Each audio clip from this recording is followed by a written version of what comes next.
to Fisk. He swings, long drive, left field. If it stays fair, it's gone. Home run! The Red Sox win! And the series is tied 3 games apiece. Major League Baseball Home Video proudly presents the 2-tape set, The Official History of Baseball. Baseball is a game born in America's youth. A game built on glorious traditions. A game of then and now. Baseball's excitement has thrilled the world for more than a century. A century filled with the game's drama, energy, passionate disciples, amusement, magic, and merriment. America's pastime has been guided by its stars, and no star will ever be as big as the Bambino, Babe Ruth. With all his weight and the belt hanging below his big belly, you'd look up and he's on first base, and all of a sudden he'd steal a base in an important ball game when you needed it. He could do things that no one else in that era could do. He was fantastic. Stars like Nolan Ryan. Number 6 for Nolan Ryan. The Express has done it once again. That's it. Number 7 is in the books. The remarkable Ryan has done it again. Nolan Ryan, his 300th career victory. And you can charge up the bus for Cooperstown. Nolan Ryan officially has had his ticket validated. The magnitude of baseball's milestones and miracles has captivated the imagination of a nation. Swinging. There's a drive into left center field. That ball is going to be out of here. It's gone. It's 7:15. There's a new home run champion of all time, and it's Henry Aaron. McCain wins his 30th ball game of the year. Willie Horton comes up with a big base hit. There it is. Rose has eclipsed Cobb. That's number 4,192. Fastball hit deep to right. It could be it. Way back there. Oh, he's bowing. What's the matter? Baseball's heroes seem to transcend time. And still world champions, the Toronto Blue Jays. A no-hitter, a perfect name for Don Morrison. Go crazy, folks. Go crazy. All of the timeless splendor of baseball is showcased in the 2-video set, The Official History of Baseball.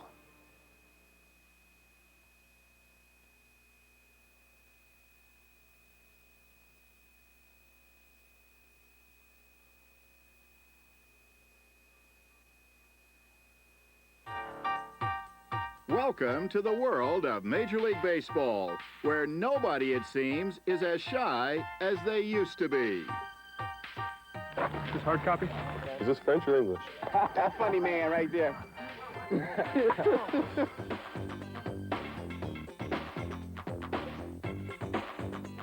just said before, it was like way out here, the big old fro. I told him the fro was out, so he go with the smaller look, style. Got a little bald spot back in the back, but that's natural. I've just written a book. It's called How to Get Your Money's Worth at a Buffet. So this thing, I lost 3 of my clients. I lost Manny Lee, Maldonado, and I lost Big Dave. It's amazing. Big Dave couldn't even afford to have his own barber, but I was convenient for the guys. How many times you go into a buffet you didn't want to go back through the line the second time? Why? You're embarrassed. Okay, what we teach them is when you go through the line 2 or 3 times, every time you come back, say hello to everybody. They think you just arrived. What's the price of that haircut? Oh, everything is free. Everything is free. Can't pull it. Long as they say thank you, I don't mind. And another thing, I remember the first years I ate there, Mark and I, Cressy, we would get tired, our arms. Instead of getting full, we would get tired. So we'd have to stop. Now we teach them to bend at the wrist. Not to get into shape. Who's not getting into shape? Can't remember. Yeah. You can't even read it. No, No wonder the stories are all messed up in the paper. Man, you looking good. And what was the question again? Worse than me, Flash. Hey, hold it down. Didn't hit anybody up in the stands, but it was in the same section of the... Oh, thanks, Chuck. Beautiful. Thank you, partner. Re-ownership changes. I know that's my father. I can tell by his hands. So I should bring my straight razor out, but that might scare him away. How about what happens when you start going around eating a lot of buffets? They send word around. They put your picture up there. Oh, yeah, it's like the 10 most wanted. Yeah. What we do, we want you to buy these disguise kits. Oh, baby. Hey, you can't look no better than that. I'm in camera. You can't look no better than that. Yeah, man, I'm in camera too. Wow. Crossover. So don't let us hold you back. Relax and enjoy Super Duper Baseball Bloopers. 2. Before we get started, let's get to know these guys on a more personal level, like the Florida Marlins' first ever opening day lineup. Who are these guys anyway? Well, just ask a certain sportscaster with a knack for nicknames. Don't walk away, Renee Latchman. Third base coach is Cookie, Days of Wine, and Rojas. Leading off in center field, number 2, Scott Pose. The only ones I've come up with so far are not great. X-pose, sub-pose, strike-a-pose, not good enough. Same with Chuck Carr. I mean, there should be racing, renta, not good enough. You know what I'm saying? So we're holding back on those. Batting second, Brett put another shrimp on the Barbary at second base. hitting third, and playing right field, number 47, Junior Felix. Junior Felix doesn't really have one, although I was always a fan of his father, Senior Felix. Batting fourth, and playing first base, number 39. Their big local hero here, first base, Orestes Emotionally Distrata. I guess I'm getting old. Batting fifth and playing third base. Dave Magada doesn't have one at third. And doing the catching. Benito Il Duce Santiago. Batting seventh and playing left field, Jeff Conine. Left field is a layup, Jeff Conine, the Barbarian. Batting eighth, number 22. Shortstop is Walt Three Blind Weiss. Pitching today, number 49, feeling more like 45 these days, Charlie Huff. The starting pitcher, Charlie Huff, has never had one in his career, so I'm not going to start now. But that's pretty good. There's a lot of them in there.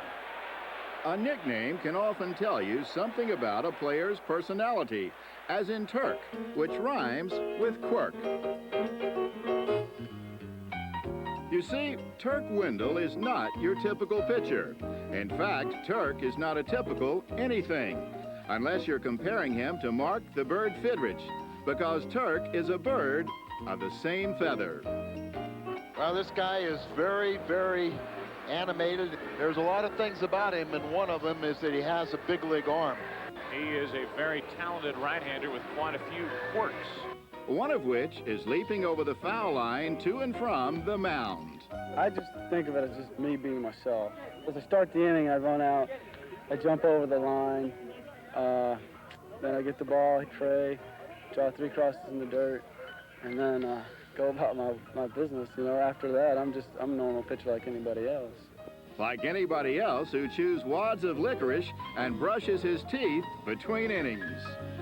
You know, I put a chew of licorice in before the game, and then I take it out, put a new one in after every inning after I brush my teeth. But if I start having a bad inning, I'll spit the licorice out and I won't chew it the rest of the game. Socks are another of Turk's pet peeves. He doesn't wear them, which may pose a hose problem for others. We can make it tough on the bat boy who has to pick those shoes up after the game. Everyone's superstitious. I started doing something and it sticks in my head that I did that and I was successful that day, so I figured I better do it again if I'm going to be successful, you know. I pray to play to the best of my ability, injury-free, and play to win. I just draw 3 crosses for each thing that I pray for. Question is, how do the umps and the opposition react to Turk? I know that opposing teams, it just gets them mad. I've played with a few guys that I've pitched against in the past. They all said, you know, I love playing behind you, but playing against you, you know, I hate it. I just hate it. Everyone's always giving me a hard time. Turk is a creature of habit who takes his superstitions with him wherever he goes. Yet despite all of this, he's surprisingly down to earth. A lot of people tend to think that it's just an act, but it's just me. I'm out there having fun. You know, I just love being around the ballpark.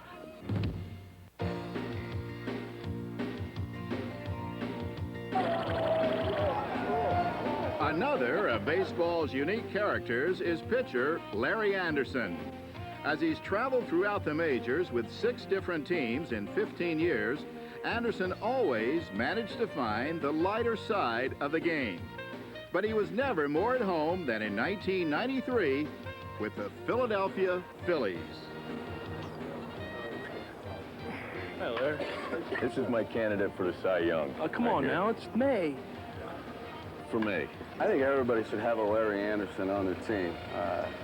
He's just a phenomenal guy to have in a clubhouse. He's a lot of fun to be around. He's an old guy. And that's the one word that comes to mind with him is old. I mean, he's old, and he can pitch. You know, if you can't relax around Larry, then you can't relax. And you know, you should go get a job doing something else because, you know, it's a stressful job anyway. And, you know, you got to learn to relax, and you watch that idiot, and you relax. Anderson may be getting on in years, but don't think for a second that he's getting old. For Larry, age is just another hair-raising experience. For my 40th birthday last Thursday, I was sent this Instant Hair Plus. And I'm hoping because I'm plugging them, they'll send me another can with the right color. But it thickens thinning hair. It covers small to medium bald spots. It's easily application. It stays on until you wash it out or until you lay down on a white pillowcase. And it takes years off your appearance. Hey, Mitch. There he is, the Wild Thing. He'll probably want a part in helping me with this. Okay, hold it 6 to 8 inches away from the area to be treated. Spray evenly with short spurts, approximately 5 to 10 seconds each until the area is completely covered. Okay. Don't spray in my eye. Well, no, you got long eyebrows. You don't need any hair there. Okay, yeah, shake it real well. Shake well. And then the last thing I got to do, I have to face the day with confidence and self-assurance, knowing I look great. That's not a problem. That shouldn't be a problem. Huh. Just because you're known as a Wild Thing, try and keep the control down to this area. You don't want on your neck? No. Okay. I got plenty of that. Oh, that's a nice color. No, 6 spurts. How's it looking? Is that just spray paint? No, it's filling in. Is it? Yeah. Okay. You're not too close with it, are you? Yeah.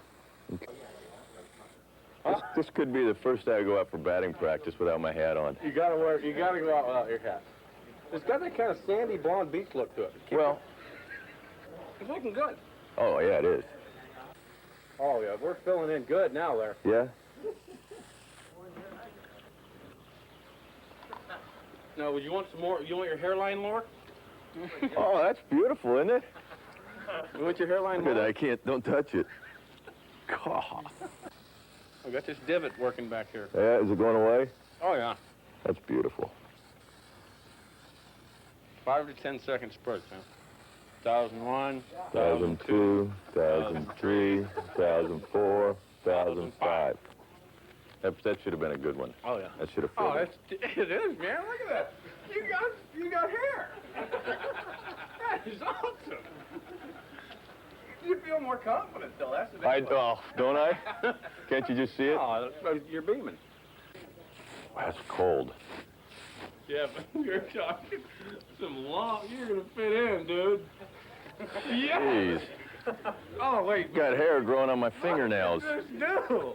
Yes. Bud, that's just paint. Instant hair. Hey, what do you think, Podge? Come here, Podge. Come here, Podge. Come here. Ah, that would have been the perfect before and after. Dude, this is going down your neck perfect. You have that kind of like Dutch boy look.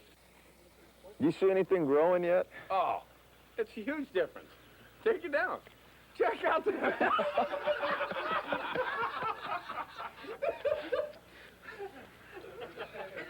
It's not growing real good. I think we need to go down on your forehead more. I think it's definitely a 2-coat process. You can't just spray it on and hope it takes. You got to go a couple coats with it. Okay. I'm gonna have this stuff all over my eyes. Oh, yeah. There. Oh yeah.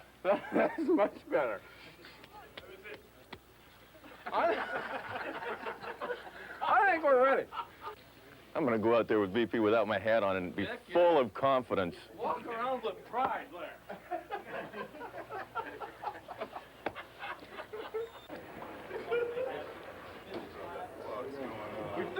John.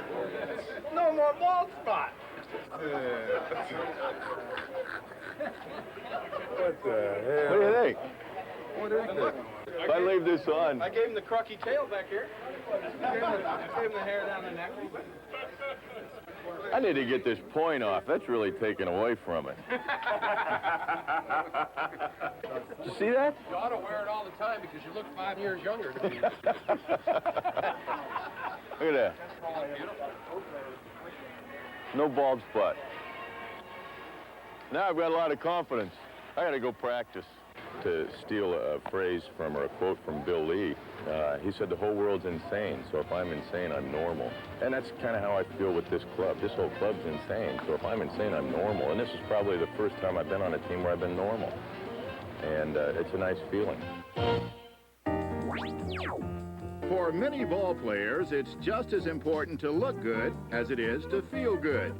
But not everyone on the field has a passion for fashion. So we asked, who does? The sharpest looking in a Major League uniform. In uniform? Yeah. Well, I'd definitely say me. Myself.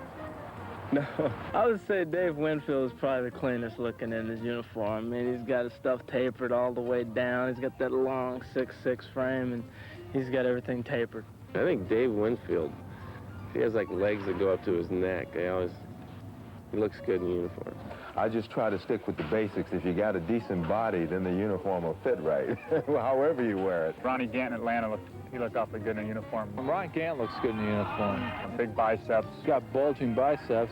Tapered body, tight uniform. No, I have to say Dion because he'd kill me if I didn't. Dion usually looks pretty good. He'll make sure everything's, his wristbands are on exactly up on his wrist, and his pants are pulled down exactly to a certain point on his leg, and he's pretty meticulous about it. I like the guys that get dirty, you know, the Scotty Fletcher type of guy that just diving all over the place. And, you know, Kevin Seitzer spitting all over himself, you know, those are the guys I like.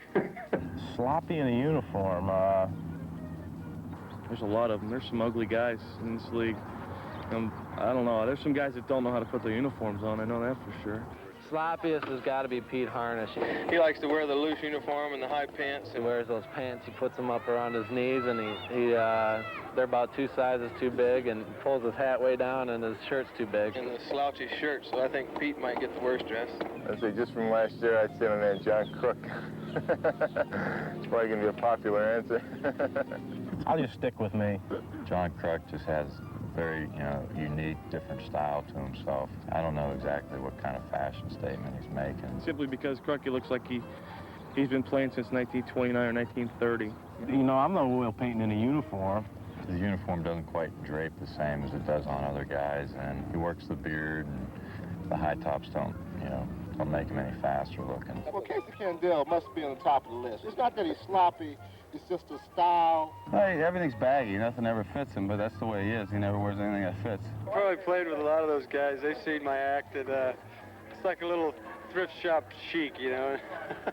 He kind of looks good compared to what he usually does in his regular clothes. So, he doesn't look real good in his uniform, but you got to see him also away from the field. He looks even worse. Actually, you might want to check the women in the stands and let them answer that question. They would know better. We really don't recognize that. When you put on a baseball uniform, I think everybody puts it on to go out there to perform. Hopefully that's what they're thinking about.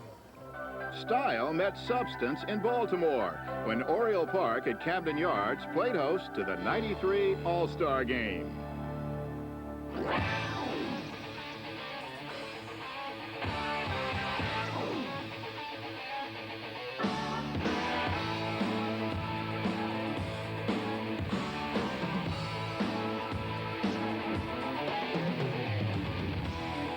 Where Babe Ruth was born. I know. I've been to his house. Where? How come you hitting fifth and I'm hitting second? You just a punch and Judy hitter. You were hitting. Like I said, I think they got the names reversed. That's right. This week in baseball. All-Star Peanuts for you, Mel. Hey, it's funny. I'm going through the airport and I'm seeing all this All-Star stuff. That's right. 1993. Right here. As we know it. Yeah, that's right. Great. Hey, this is wonderful. This is great. Hey, great. All-Star game. All-Star game. Best thing going. Best thing going.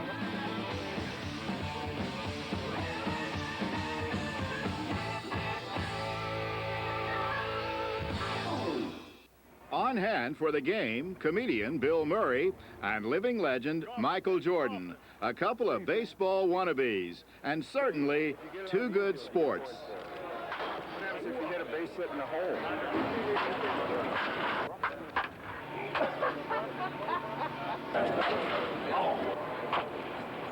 He's jamming me. He's jamming me.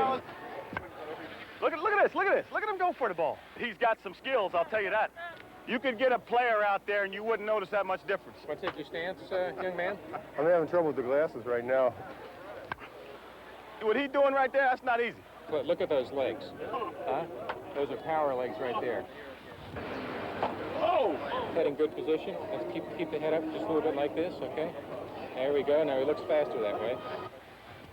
Strike two. See how he's got head and eyes down at the ball? How do you feel? What should my face be doing? One more time, you're going to Reggie. Are you scared yet? He's going to be the ball. Extends through, turns the hands over, and whacks the photographer right in the center. I feel real good. I feel ready now. Ah, but was he ready to run the gauntlet against his peers in a celebrity home run hitting contest?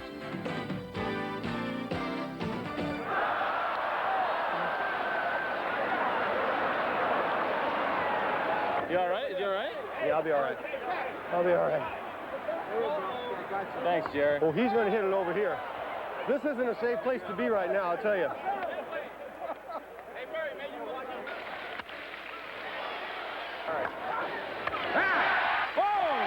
Now batting from the Chicago Cubs in the 1993 World Series, Bill Murray. Oh, sheesh. It's right here. It's right here. Throw it right here. Come on, Mark. Throw it right in there. Come on.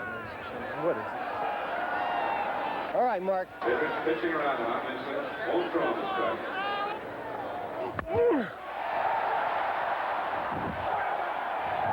I guess what I'm facing is reality is I'm not going to get offered a contract today. It hurts, doesn't it? Doesn't feel good. But perhaps a contract was in order for Mr. Baseball. Utah Street. Still, it was Jordan who actually won the contest.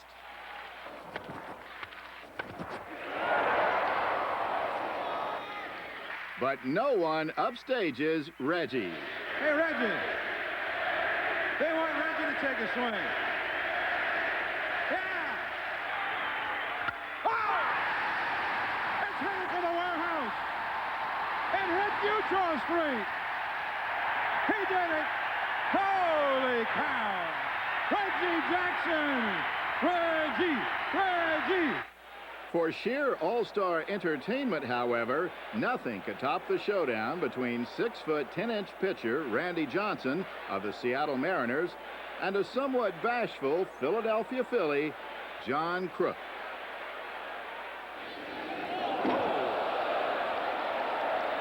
John Crook standing himself off. Watch the reaction of John Crook. Would you say his heart is palpitating a bit? I'd say it is. Well, with heart in hand and Johnson's message ringing in his ears, the Crooker persevered. Look at the next step. I don't blame John one bit for going toward first. And you can see him smiling. Looks like a rope was on his right leg. And he bailed out again at the breaking ball. He wants no part of Randy Johnson. None. Nada. You knew that was coming. John had no chance. When I stepped in the box, I said, all I want to do is make contact. And after the first pitch, I said, all I want to do is live. And I lived. So I had a good at-bat. Well, maybe that wasn't cricket, but these days, what is? You see, baseball has become an international sport. It's played all over the Isle of Japan and is practically a religion in the Dominican Republic. But if you think San Pedro de Macorís has a monopoly on Major League shortstops, consider some growing competition from the land down under.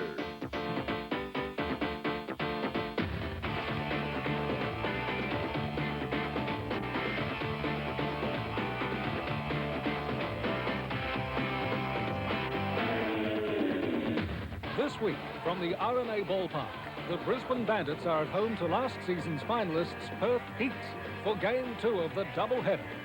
You probably didn't know they played baseball in Australia. No one in Australia is better at this time. And there he goes again, splitting right centre field. And Vogler streaking around to third as Leach. Vogler's going all the way. The throw is relayed for home, but Vogler beats them in. Well, baseball is catching on big here. And make no mistake, Australia is creating a talent pool for the major leagues. Padres infielder Craig Shipley was the first Australian to play in the majors since 1901. He was then joined by pitcher Mark Hutton, as well as a pair of Milwaukee Brewers, catcher Dave Nilsson, and relief pitcher Graham Lloyd. If all this seems like novelty now, well, consider the future. Definitely, you know, looking 5 years, and I look from where things are now to where they were 5 years ago. Like last year, I think we signed 30 kids, and 5 years ago, maybe there's one a year that everyone would hear about. So you wait another 5 years or so, there's just going to be hundreds of kids coming out of Australia, which is good. It's becoming really popular in school now. It's probably one of the most popular sports the kids are playing in Australia. So, I mean, besides the football and the cricket, I mean, the baseball is really picking up, and it's getting stronger and stronger, that's for sure. The adjustment to American baseball was relatively easy. After all, there were no language barriers to overcome.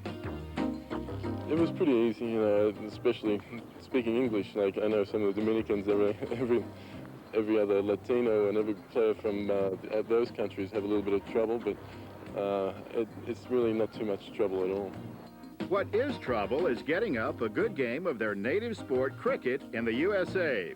Something Graham Lloyd and Dave Nilsson tried to do in New York's Central Park when they were in town to play the Yankees. And for those unfamiliar with this global game, some explanations were in order.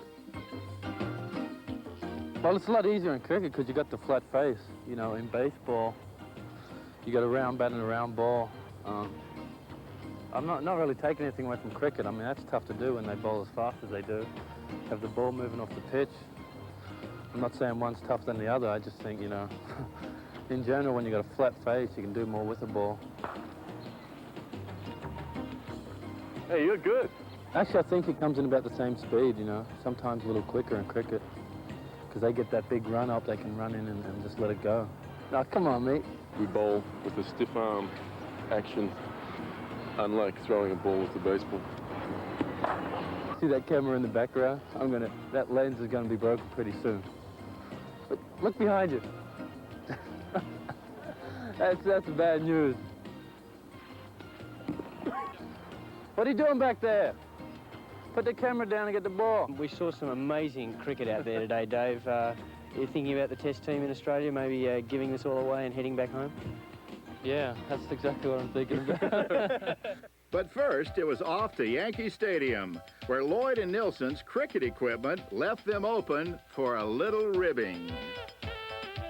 What do? Hit this thing or what? Catch it? And I don't know, I guess, I don't know, there's a cricket right there. He's dead now. What should you do with this thing? Mosquito? That's what the flat end is for. See all these things? This thing here? That's blood from bugs. Last time I saw one of these was when I was in the principal's office, and I had to hold on to my ankles. It went whack! It's not a cricket bat, it's a run reaper. It's a run reaper? Yeah. You take this thing when you run, and you go along, you hit people, and they reap. You know, they cry. This is the mark of the cheeks of my behind right here. That's what I saw right there. It wasn't a pretty sight. Maybe they ought to talk to the commissioner. I mean, he owns the Brewers anyway. Talk to the commissioner and see if they can use these things. It might help them a little bit, you know. Graham Lloyd, throw it up in the air when he delivers a pitch to distract the hitter. Hey, talking. Yeah, you know, you throw the ball, throw this up in the air, the guy goes like that, strike. Basically simple stuff. Not even trading in their cricket ball for a baseball got these guys off the hook with their teammates. Nelly was playing cricket today in Central Park. Oh, he was? His brother Graham. Well, maybe that's why he's DHing today, and he's too tired. He's too tired. He's a 23-year-old DH. He's too tired to play the whole game. Now he's going to DH because he played cricket today. That's nice. I'll go well in Kangaroo Court. Thank you. I appreciate that information. We discovered another Major League diversion in the Chicago White Sox clubhouse, where players fill the pregame void playing the game of ping pong. Certainly a harmless way to pass the time. It's fun, good for the eye-hand coordination, and best of all, the table was free. A gift from teammate Frank Thomas. Basically, Frank showed up one day with a ping pong table. He just felt that, you know, it'd be a lot of fun to have in the clubhouse. We needed to get some extra competition in the clubhouse, and in college I used to play a lot of ping pong, so I remembered, and I went out one day and just bought a ping pong table and had it delivered to the ballpark the next day. And one day these guys showed up and started putting together a ping pong table in the middle of the clubhouse, and everybody started playing, and it was a lot of fun. You know, the guys weren't very good, and I think there's only 2 people that were decent, and everybody else was pretty bad. Perhaps the most decent ping pong player in the clubhouse is pitcher Kirk McCaskill, who likes to beat up on the less talented players. So he turned the table tennis on Kirk and sneaked Paul Pashuku into the room. We told McCaskill that Paul was with the media, but he's really one of the top over 40 table tennis players in the country. And you know, he's not a bad actor. You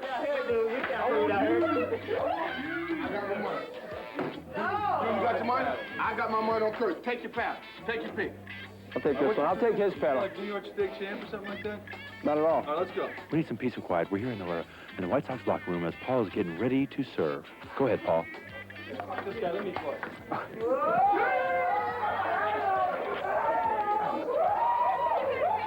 Give me the money now. Give me your money now.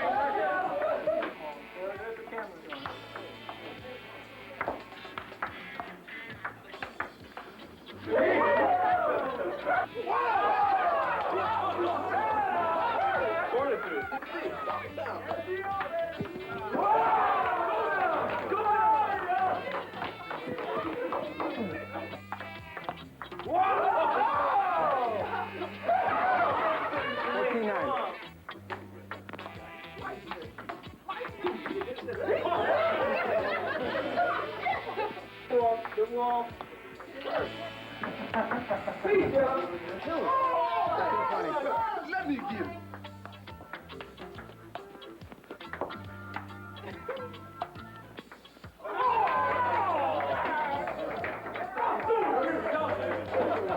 You lost my money. That's not who you are. I know, he's got the 70. I'm pretty good. Who you play? Yeah, I'm one of the best in Chicago. Are you really? Let's move the baseball. Were you trying? Well, I was trying at the end a little bit. But we can try again. All right, let's go again. Okay. You gotta use one of those hard times. No, this is the only one I use. Well, he's got that the pro paddle that can put a lot of spin on the ball, and he put some spins on it that I couldn't even return. They set me up pretty good today. You know, once the guy said it was media, I really wanted to beat him bad. But about halfway through the game, I knew that this guy was pretty good, and there was a chance I might lift, and the guy was way out of my league. Of course, Bo knows ping pong, or at least he thought he did. 21. Hey, good game. But I tell you what, you beat me in ping pong, that's physical fight. Oh, thanks. And now we interrupt this tape for a special investigative report. Hello, I'm Edwin Newman. In the not quite 50 years that I've covered the news, both at the anchor desk and as a correspondent, I've witnessed more than my share of controversial events. But recently, a mystery has arisen that has intrigued me unlike any other. It all began a little more than a year ago, on September 20th, 1992, with this, one of the rarest plays in baseball. A line drives in the infield, then you have a triple play. There they go. There they go. There it is. One. There it is. There's two. Run to first.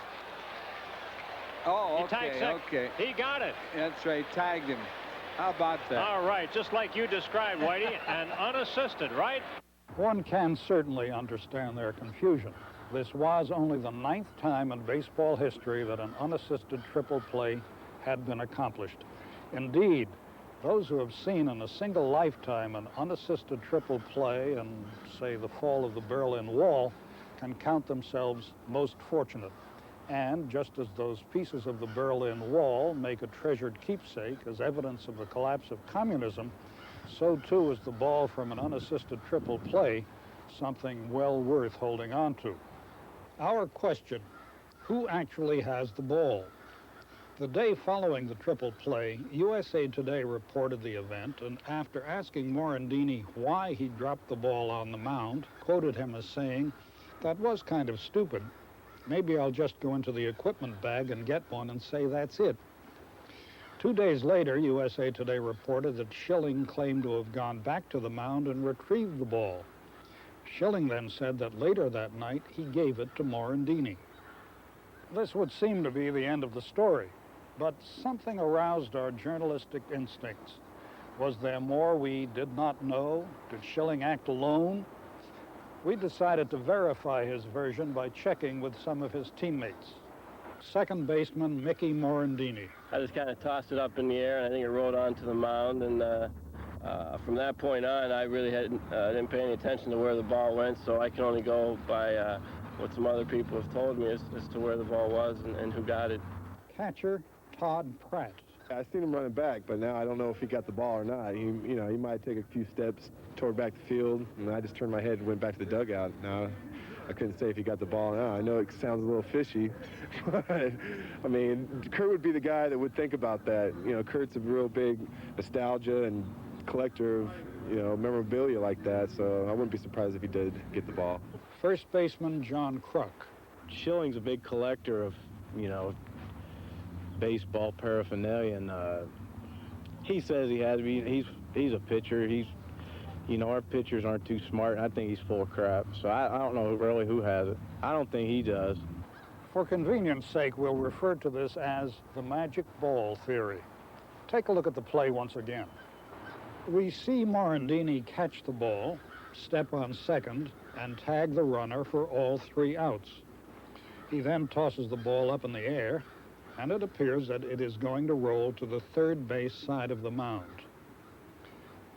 Now, keep your eyes on Schilling as he walks off the field. It is here we lose sight of Schilling and his shadow for a full 5 seconds. Now, it's highly unlikely that Schilling would be able to go back to the mound, get the ball, and return to this spot in that 5-second gap. But here, in these next 15 seconds, Schilling has his window of opportunity. As the camera follows Morandini into the dugout, Schilling is not seen. Where is he? What is he doing in these 15 seconds before we see the field again? And if he did indeed return to the mound to get the ball, wouldn't logic dictate that we would see him in the area between the pitcher's mound and the dugout? But we don't. The man at the mound is Pittsburgh pitcher Randy Tomlin. This is the third base coach, and this is home plate umpire Bob Davidson. So, Kurt Schilling, what's the story? The first thing I thought of was Mickey's got the ball, and I turned around and he spiked the ball on the mound, and I was walking off, and I thought that ball's going to get put back in play. So I turned around right after I was almost in the dugout, actually. I went back and got the ball, and the umpire actually said something to me as I was going back and coming back, and I told him what I had done. 10-year veteran home plate umpire Davidson tells his story. I certainly would remember if he ran to the dugout and then all of a sudden ran back past me onto the field and grabbed the ball and then left again, because then I would have had to taken the ball out of my bag and either most likely thrown it to Randy Tomlin, and I don't recall that happening. When I came off the field, I don't remember who the umpire was behind home plate. He was saying something to me, and when I picked the ball up as I was going off the line, he rolled one back out on the mound. The norm for me to do is I would wait for the pitcher to come out, and I would throw him the ball, usually. Most of the time, that's what I do. But even if I rolled it out there, I would not recollect Schilling running past me and grabbing the ball and leaving. Here, then, is Randy Tomlin, who took the mound immediately following the triple play. We've blown up the video to show him bending down to pick up a baseball from what appears to be the area where Morandini tossed the ball some 25 seconds before. On Tomlin's second pitch of the inning, this ball was fouled back to the screen, where it was undoubtedly retrieved by a ball boy. Pittsburgh equipment manager Roger Wilson. To the best of my knowledge, the ball went in the discarded ball bag, which the home plate ball attendant takes care of. After the game, we retrieve those balls, and they go into a allotment of balls that we use the next day for batting practice. So to the best of my knowledge, it may have been fouled off the next day in batting practice, given away to a fan. It may have been later discarded and sent to our minor leagues. Nobody knows. Was the ball simply fouled off the next inning, destined for batting practice obscurity? Or did Curt Schilling act on his own and actually retrieve the ball? And if so, did he give it to Morandini? Or is it hidden in his home? Or even more frightening, in the dark recesses of his mind? Strictly speaking, these are questions the answers to which we may never know. I'm Edwin Newman.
The famous weenie race here at County Stadium. You got the brat on the right. You got the Italian sausage in the middle and the Polish on the left. Let's see who's going to win it. Here comes the Italian. Passing the Polish. Yes. Hey! Out! Cal Ripken tags heading for the plate. Now they've got him in a rundown. And it hits him in the back. Heading for the plate again. Bueller Snow is there. They got him in a rundown again. And he gets back safely. Unbelievable. Foul bat. There goes the bat. The crowd again. We had one sail in there last night, and a big battle continues here. We got a tug of war going on now, Bob. Who's been doing their weight work and who hasn't? Gonzalez wanting to see how it comes out, too. Oh, no.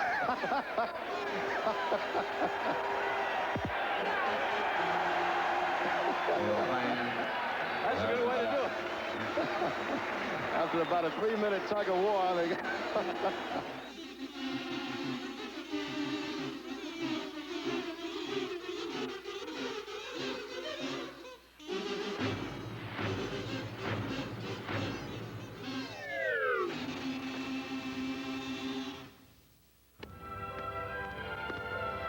The beauty of baseball lies in both its drama and its history, its graceful skills and its raw power. It's a sport loved by millions, but at times it can be so confusing. And so we ask, what exactly is baseball all about?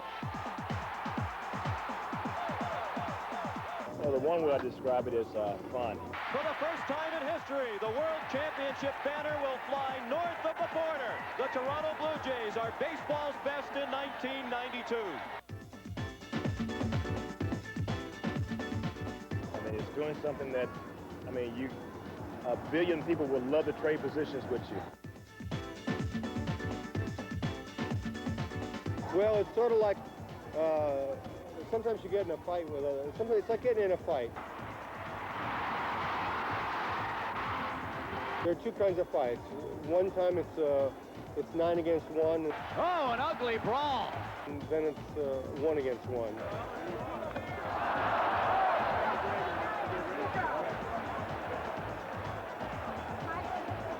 Baseball has those elements about it. Sometimes it's 1 against 1, and sometimes it's 9 against 1. So, does that help?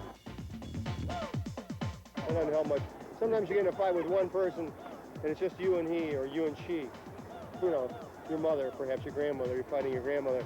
But sometimes your grandmother has her card club over, and you have to fight all of them. That's when you have to play all 9 players on the other team. Offense and defense, I'm describing. Does that help? I would describe baseball as a lot of doing nothing like you do as a kid. Handy Vance like having fun, and that's nothing unusual. Guy who loves the game. But get paid an awful lot to do it.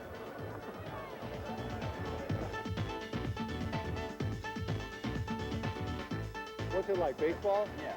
Baseball's pretty good. It's outdoors. Sorry. You get to eat and drink while you watch the game. Peanut Man lives. There's plenty of lap room to stack up a few cold ones. Oh, I think he's had a few cold ones.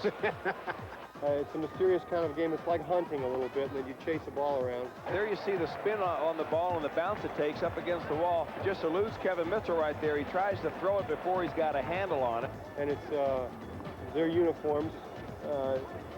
You don't have to be any particular size to play it. It's not a big determinant.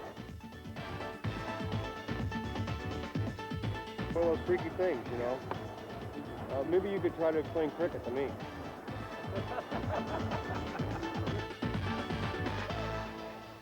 One thing we do know is that we like baseball, especially when it goes wrong.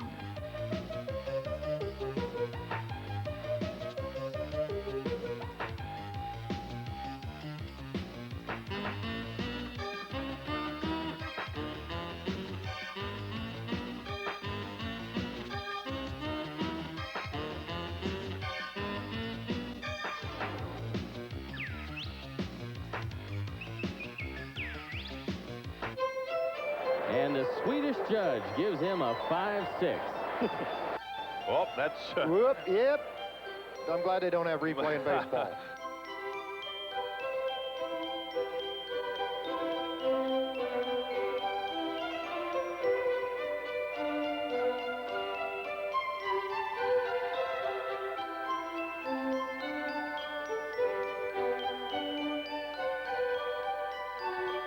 Checking the wall, and the ball reaches up.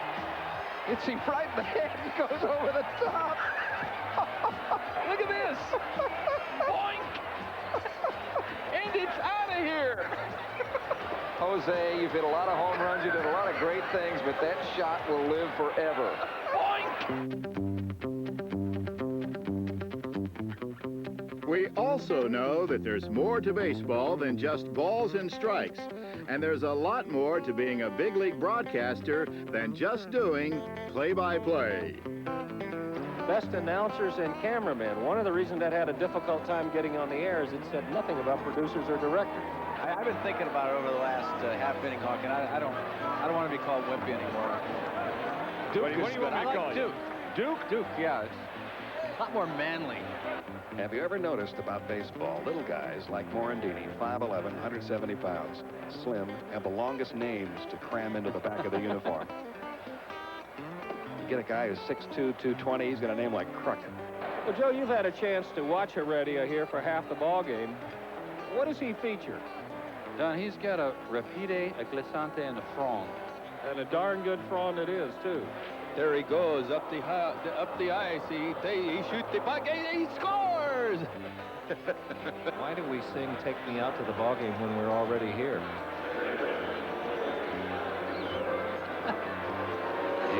You come up with some buttes. See, those hanging fronds, though, are real trouble. He's got to make sure he keeps it down. The one he's been throwing to Pendleton, though, has not been a friendly prawn. No, in fact, that repeater he's been throwing, Pendleton's almost unhittable. Yes, Terry, that's an absolutely unhittable repeat-a. Oh, when you say come seeking sun. Tri-delts are here. You know how many tri-delts it takes to change a light bulb? No. It takes 5. 1 to change it and 4 to hug her when she gets it right. By the way, in the second half of this game, Joe Simpson and Pete Van Wieren, as pictured here, will be over to bring you the play-by-play story. Brady Anderson drawing the bead on this fly ball, and he makes the catch. Second out. It's no laughing matter. Sometimes it's good to have a little levity in the broadcast. Professionalism is our motto. Without question. And now let's revisit a bizarre encounter between David Halse and Angels pitcher Joe Gray. So strange was this at-bat that those who saw it will never forget it. Well, I've been in the game 18 years, and it was something that I'd never seen before. It was absolutely unbelievable. First foul ball he hit in the dugout just missed me by a whisker. It was an absolute laser beam. He gets fisted and fights it off toward the Angel dugout. It's strike 1. I look over there, you know, make sure I didn't hit anybody. So I get in there, very next pitch, same spot, right at the same 2 guys.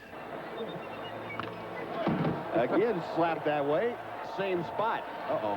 Boy, I tell you, the whole dugout was kind of a little worried now. They're kind of coming apart, and me and about 4 other guys that were at the end of that dugout moved down, clear down to the home plate side of the dugout. Guys are clearing out, and they really didn't believe that another one could possibly come back in, but then he hit another one in. Gray with the 0-2 pitch. Same spot almost.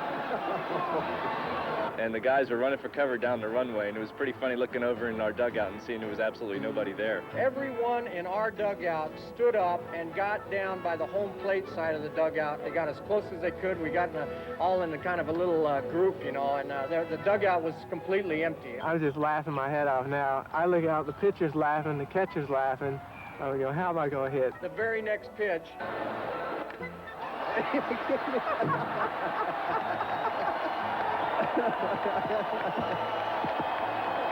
Line drive, there's nobody there, and that just set the crowd off. The whole crowd is laughing, everybody's cheering. I had to turn around a couple times so they couldn't see I was laughing. They were basically just yelling at the hitter and leaving me alone for some reason. Unfortunately, everybody was yelling at him, you know, pull the ball, you know, miss the ball. So finally, I ground out. There's one between the white lines. Lee Sarzina throws out David Halse. It's the first time I got a standing ovation for, you know, grounding out weakly to the shortstop. Well, I think it's safe. Fourth time I was actually up in the training room. I felt safe in the training room. I thought that was a good place to be. It was a great experience, memorable, very memorable. I was able to get him out. He didn't end up getting a hit off me, so that was the best part. But it was so funny that it would get recognized like this. It's just another fun part of baseball, I guess. Baseball is at its funniest when the unexpected takes place. But even Alfred Hitchcock would have found this turn of events difficult to swallow. You think this is Capistrano? Nobody has ever seen this here. The Gulls, just for the first time in the history of this franchise, started coming in here at County Stadium. So they turn to Gus the Wonder Dog to shoo the birds away, or at the very least to keep the Gulls at bay. I've never seen this before in the history of the game where in between innings we'd have Gus the Wonder Dog keep the field clear. What's this game coming to? And once Gus the Wonder Dog had done his job, well, then it was time to play. There were no birds left, so they started throwing the baseball for him. When the Yankees left town, new birds showed up. Orioles, that is. But wouldn't you know it, these Gulls came back too and settled down like they'd been there all their lives. Well, birds and baseball don't mix, so they called for reinforcements, like Bam Bam the Golden Retriever, who made nice with the umpires, and Sarge the Springer Spaniel, who made something else right there in the outfield. Sort of a nature kind of thing. Get the picture? Let me do it. Let me go. He's been waiting for 3 innings, boy. He's not finished, but here comes the trainer with the shovel. Can you believe it? 25,000 people here. Wasn't like this in the old days. You used to find a nice, quiet park somewhere.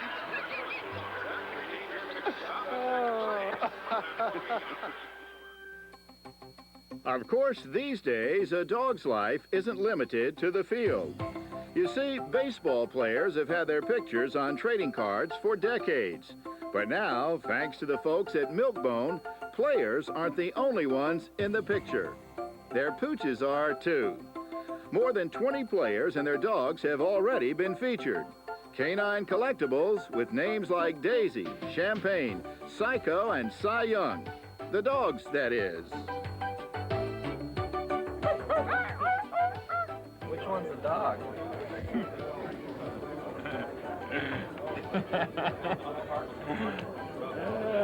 Milk bones. Boomer is the dog. Does he look good? I just follow this picture all the way, and there he is. Boomer's dad. We saw baseball as kind of the all-American game. Milk-Bone is a good all-American product, and the two really kind of came together very nicely for us. The key thing is that you can really get an appreciation for these baseball players being like real people, and they have feelings for their dogs just like anyone else, and I think that's really the magic of it. Catcher Joe Girardi, featured with his dog Nico, isn't the only Major League player pleased to show off his pet. Major League Baseball wanted to start doing something with you know, the players and their dogs and trading cards, and I was willing to do it as long as she was, and she seemed pretty receptive to it, and was actually a ham and really enjoyed the whole thing. It was very good in front of the camera, so I was kind of proud of her, and the pictures came out pretty good.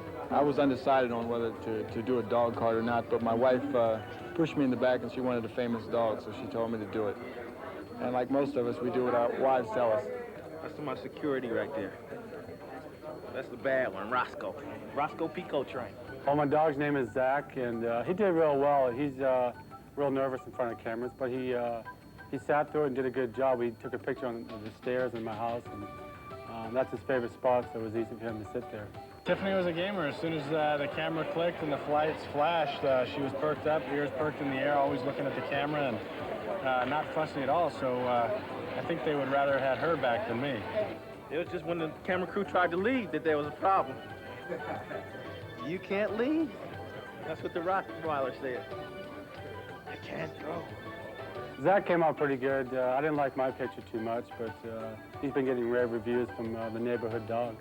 Tiffany, yeah, she's looking for bigger and better things to come out of it, and I think she's been bragging all the dogs in the neighborhood and asking if they've seen her picture, and she's looking for a cover next year. You know, I think at times she tries to act a little bit spoiled, you know, kind of like she's the king of the household sometimes, but I usually put her back in her place, and she understands that, you know, that may have just been a one-time deal, and it may not go any further than that. I don't think she's thinking that she's going to take over Benji or Lassie's job or anything like that.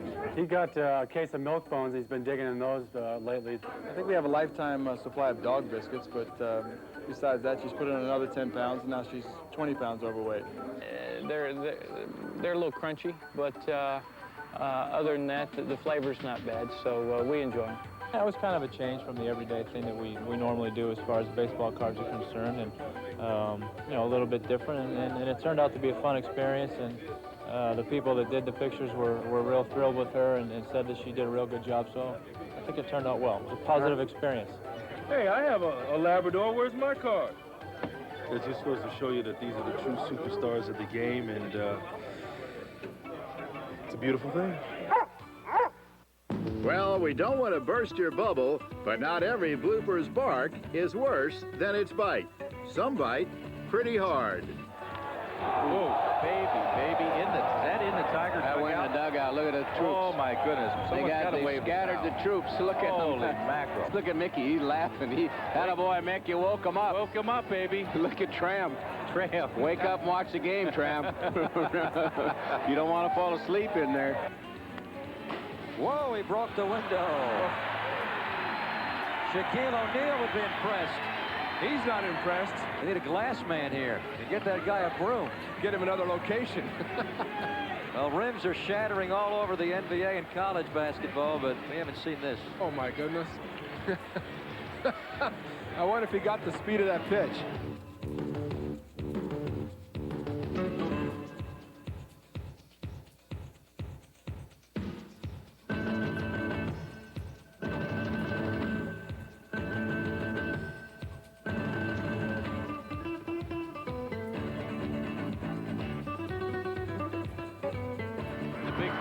on, they're trying to suck our cameraman right out of here.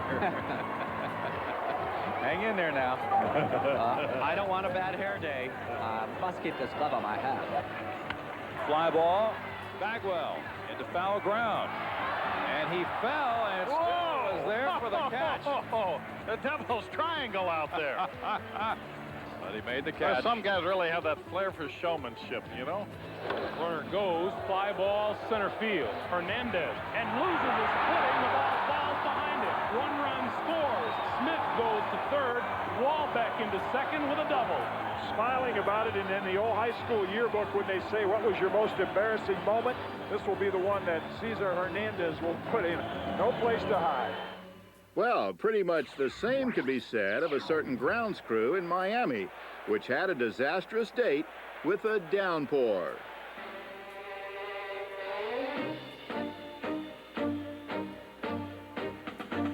Coming down pretty good now. Well, it's supposed to rain at this time of year down in Miami.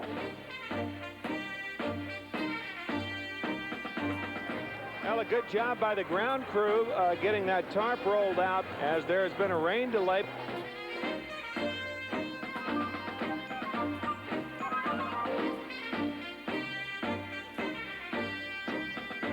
Look how far they have to go to carry it. They're covering the outfield. Now they've got a long way to go to get that tarp on the infield. I would think that there's got to be a better way to do this.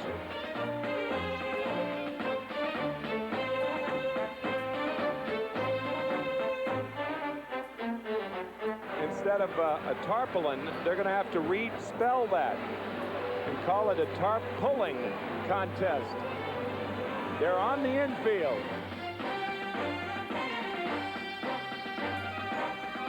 And now they are bogged down. I mean, you could see this coming. You've heard of Fan Appreciation Day? This could be the first fan participation night, because that's what's needed to get this tarp over on the left side of the infield. What is going on? This is great. They cannot move it. Now they're going to try it again. I'll guarantee you, shallow right is dry as a bone. Look, now they're running. Now it's a race. They figure if they get enough momentum going, look at this wall of tarp they've got to go through. Looks like a ride at Disney World. The Caterpillar.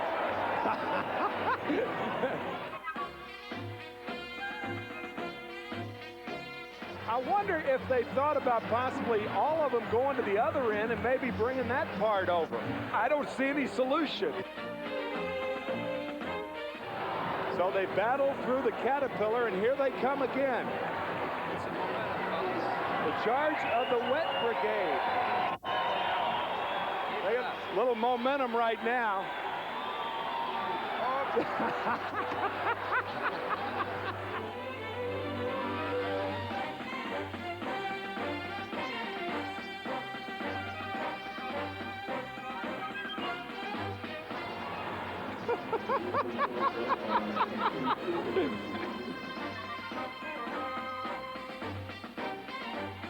General George Pickett at a little town in Pennsylvania named Gettysburg had a famous charge, and I'll guarantee you this grounds crew here in Miami charging about as zealously as Pickett's crew. Here it is.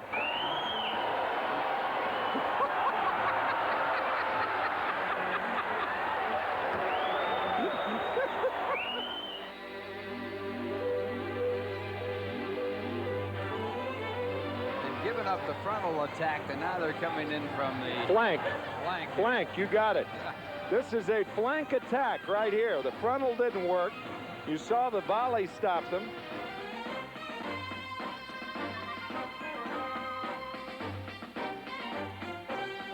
Here we go. Earlier. They've made it. Look at this. They're going to make it, and it stopped raining completely. It has stopped. Oh, this is wonderful. Well, we could send you to War and Peace, but we're going to send you to This Week in Baseball while the ground crew figures out how to get this tarp off. In keeping with our dry sense of humor, a little fan interaction on the wet and wild side.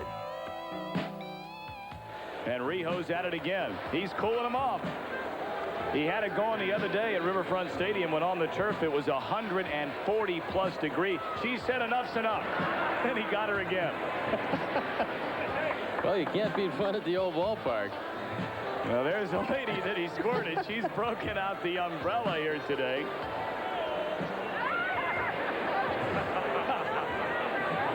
He's waiting for her to drop the umbrella, and he's going to get her again. She can't even watch a ball game. There should be a sign, do not water the fans. Well, Jose Rijo's Cincinnati teammate, Tom Browning, knows how to keep cool. Center stage at Wrigley Field. His teammates are waving to Tom Browning. I guess those fans out on the rooftop are really having fun. Why can't we broadcast from there? But no one got more of a charge when the heat was on than Juan Samuel, who, to his credit, took it in stride. Juan Samuel, his heart's beating a little easier right now. Tommy, great story here. As he went out, he had a credit card on second base. That's his credit card. Evidently last night he was out with some of his buddies on the Pirates and he lost his wallet. Well, they found it and they put his credit card, one of his credit cards, on second base as he went out to the inning. He couldn't believe it. Look at him. There was a note with it that said, if you want to see the rest of them, meet me at the Dome. He thought he lost his wallet. And they're pulling the credit cards out one at a time. And they're going to return it to him at different ballparks over the course of the season. That's great. It really is great to be a Major League Baseball player, idolized and adored, larger than life. Now picture them smaller than life, as in these popular collectibles by Kenner.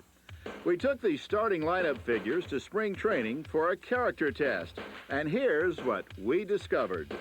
These are interesting. Hey, that's cute. Ooh, muscles. This is kind of funny. Starting lineup.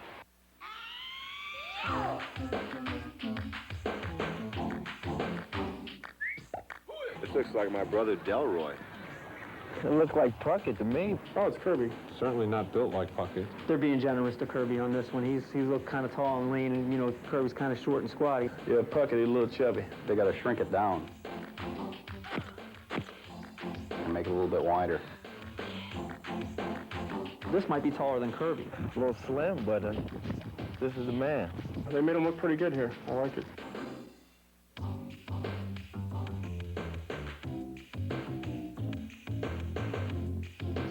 Here's the next owner of the Seattle Mariners. Number 24. Who is that for the Seattle Mariners? It's not me.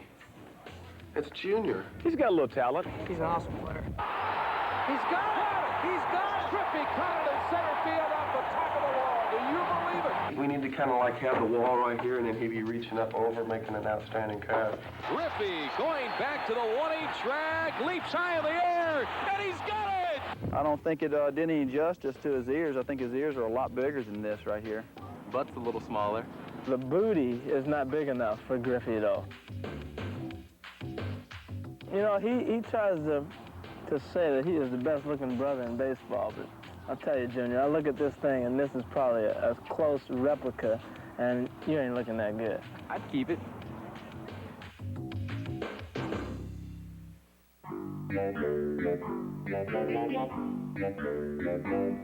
Is this like a miniature size of John Kruk? It looks like Adonis. He looks good here. This is me.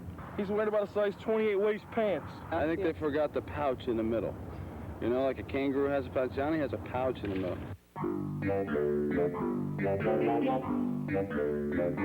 He looks like he can run, too, so I know it definitely is not me. He's clean-shaven, and John's never been clean-shaven.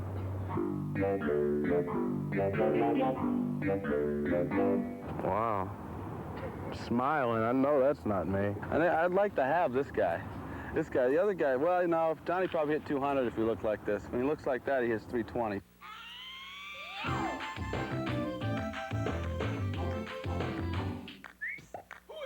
Who's this? The Rockets. I'm going to be nice to Roger Clemens. I might have to face him this year. Great, good-looking man right here. Shows good poise on the mound. See you later. I think all the guys would rather face this guy than the real one.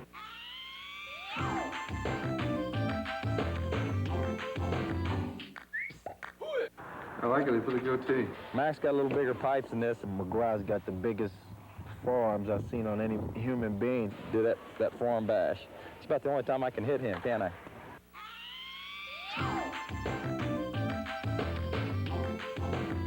Karis, isn't that nice? I want to take it. Can you sign this for me? He's pointing. He's pointing. Look at he's that. uppercutting. Look at that swing. No, he's pointing to where he's going to hit the ball. Eric, would you mind signing this for me, please?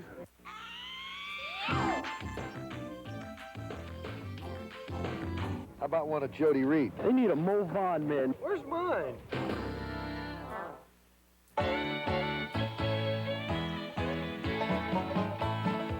Huntington, West Virginia is the home of the Rookie League Cubs and is much like any other Appalachian League affiliate, filled with young players yearning to get to the majors. But there's one thing that sets these Cubs apart. They're the first professional baseball club to have an official team rabbi. It is indeed a whole new ball game for David Wutcher. Well, it started out mostly as a joke. I was talking to Mr. Ian Laurie, who's one of the Huntington Cubs executives. We had a short conversation, and in the conversation he mentioned that, in passing, that he would like to become the Cubs official team rabbi. I went back to the ballpark and kind of had a little bit of a laugh about it, and then realized that we had a team chaplain on the team, and why not have a team rabbi? Then they called back a couple days later and said they would sign me up, that they thought they should have a team rabbi, just in case there should be any Jewish players, just in case anyone needed to talk to me, to be available, to be covered. And so we signed me up, and here I am, serving in this capacity. Now that Rabbi Wutcher has completed his first season, the novelty has worn off a little, though some are still wondering what exactly a team rabbi does. Well, basically, I cheer my head off, which I was going to do anyway. Oh! Yeah! Outstanding! Hey, Bobby! Hey! I come to as many games as I can. Of course, I can't come on Friday night because I do have a synagogue service that night, but I come to most all the other games, and I cheer for them, and I talk to them from time to time. I've talked to a few of the players about how they're doing, about dealing with adversity as it appears, about anything they might want to talk about. I am available for that purpose. It's good to see things going so well. It's hard to believe the season's going to be over soon. I hope it comes out all right. Seems like we've been here about a month. Then we've been Yeah, we're getting near the end, but I'm glad you're doing so well as it draws to a close. That should be good to carry over for next year. I talk to them and everybody else who's here and just be helpful in any way that I can. In addition to his scholarly training, Rabbi Wutcher's resume includes a lifetime of undying support for his childhood team. I grew up in Connecticut as a passionate New York Yankees fan. Mickey Mantle was my hero, and I lived and died with the Yankees for years, and this has stayed with me for life. I played it, of course, when I was younger, like most everybody else, and until they started throwing curveballs, I was doing pretty well. He is our most dedicated fan and probably our most knowledgeable fan also. There isn't a trivia question he can't answer. In fact, our trivia question each night always turns into a Stump the Rabbi contest. We have a gift certificate to a local lumber yard. I think that the rabbi has more lumber than anyone in town because he gets the trivia question right every night. Wutcher's presence on the Cubs has been a big help to third baseman K.J. Ellis, who set a club record with 13 home runs. You're good friends with the rabbi. You got any divine intervention going here, KJ? I don't know. I mean, it could be. I don't want to say it's that, but everything you do, you want to thank the good Lord above and all. But if that be the case, then I'm going to hang around him as much as I can and get as much good luck as I can, because hopefully next year I won't be here and I won't be able to be around him. Maybe I can take some of it with me.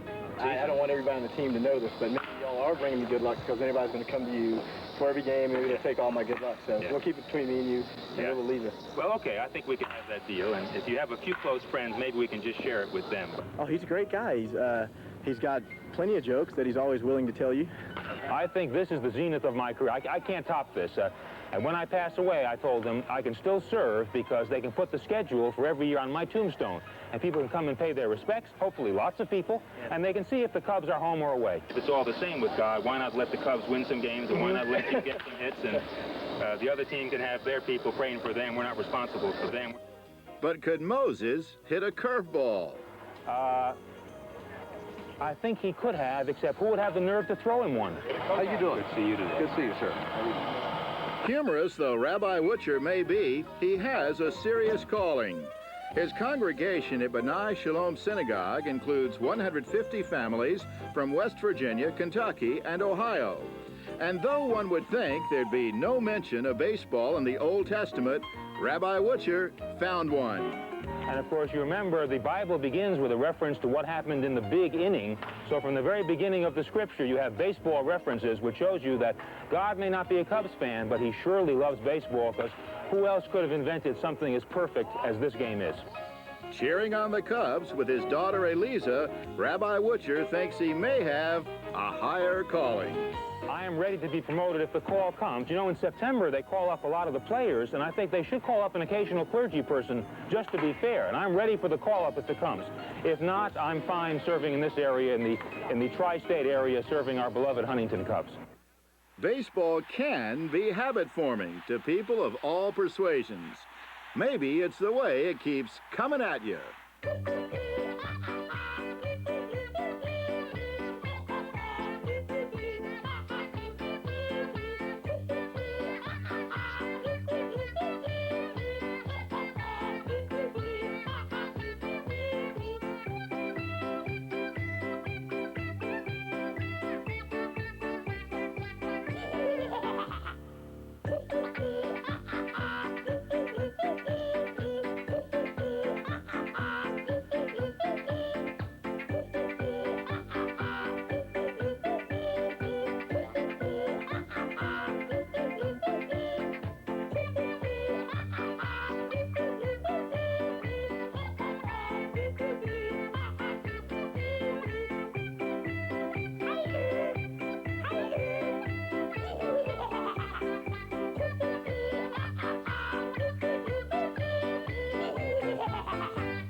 Unfortunately, not everyone has his head in the game. In the course of a long, drawn-out season, some folks tend to nod off now and then. And this doesn't happen exclusively in the dugout. High fly ball to left field. Albert Bell is there, and McLemore's perfect game comes to an end. Albert, I'm not tell you this, pal, but it's the second out. He's done that twice this series. Fans are getting on. He was ready to head on in. He thought it was the third out. Bases loaded, one out, and it's hit hard into left center field. This will get in a run. Sosa makes a play, tagging and coming in from third is Dave Clark, and held by Sosa for whatever reason. Two-run score. Sammy just forgot about the fact, Tommy, there was only one out. I don't know, Sosa pointing at the scoreboard, but that's not what he should be worried about.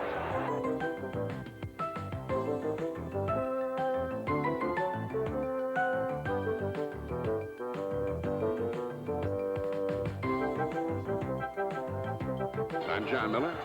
This is, I'm a little dense right now. I'm not getting anything. Maura and I are in a fog over what you're saying. You know, you're starting to irritate me. No, wait a minute. It's a long night. And I'm not thinking too clearly. I'm going to explain it. Okay. And for the New York Mets? And for the New York Mets, a pitching change. Pete Shurik was scheduled to pitch, but it's going to be Eric Hillman on the mound. He is 6'10", and he'll need a lot of that to compensate for the Mets having to struggle so far. Here comes Frank Thomas, and says he holds no bitterness for the Kansas City Royals, who gave up on him. He's not that kind of a guy. Or I'm thinking of Bo Jackson, so just forget that. And a fly ball hit deep to left field. This may get out of here. Way back, way back. It's gone. Home run for Dave Henderson. No, it's caught. Sorry. It was caught by Robin Yap.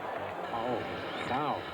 A drive to deep left center, and that ball is out of here. No, it's not. Yes, it is. No?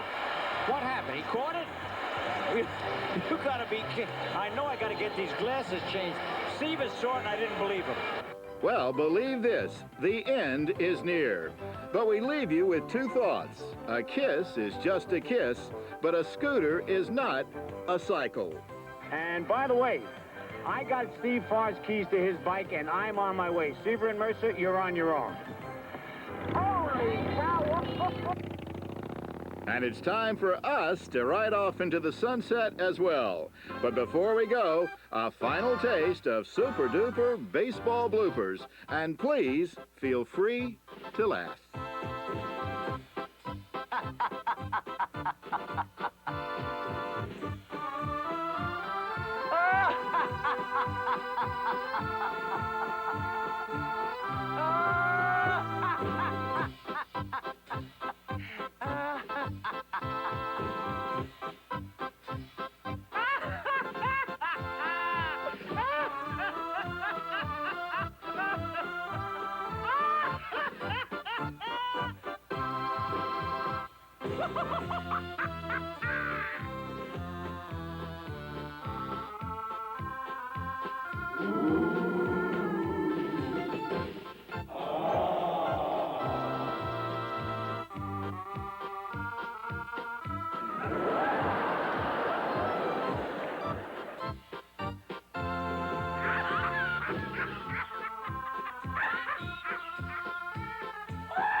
Rewind your mind with Major League Baseball home video.